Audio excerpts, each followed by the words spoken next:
પ્રમાણની હળદર થઈ ગઈ છે। આ રીતના આપણે ડ્રીપ મેકી ઝાડ બનાવીને ડ્રીપ મેકી લઈએ અને આની અંદર મિશ્ર પાક તરીકે તુવર અને મરચી કરેલી છે।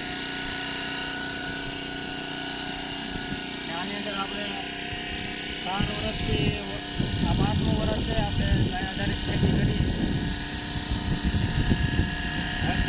આપણે પહેલી વાર વાવી છે હારી પણ કહેવાય।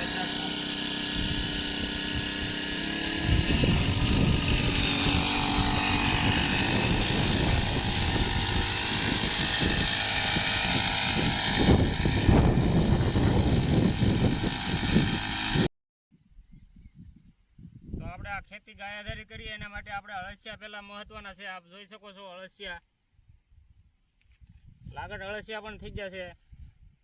આ ગાય આધારિત ખેતીનું પરિણામ આપ જોઈ શકો છો હેઠે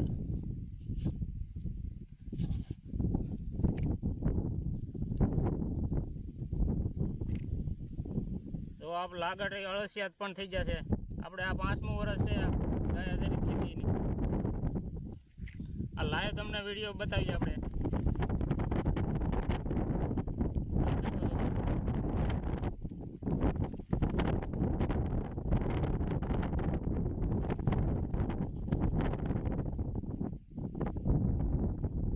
આ રીતના અળસિયા આપણે ખૂબ થઈ ગયા છે અને જમીન પણ પોચી કરી નાખી છે।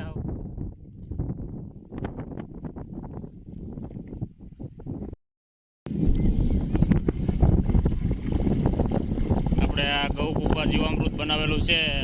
આ રીતે આપણે ડાયરેક્ટ પંપ ભરી અને છંટકાવ કરીએ હળદરમાં અને આપણે બાજરી પણ વાવેલી છે।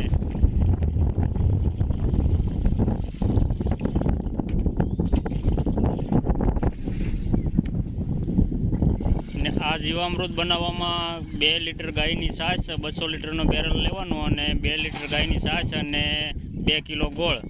બાકી આ બેક્ટેરિયા 1 લીટર આપણે નાખીએ તો હાલે અને 5 લીટર નાખીએ તો હાલે। જે કોઈ મિત્રોને આ બેક્ટેરિયા જોવે એ હું ફરીમાં આપી જીવામૃત બનાવવું હોય એને।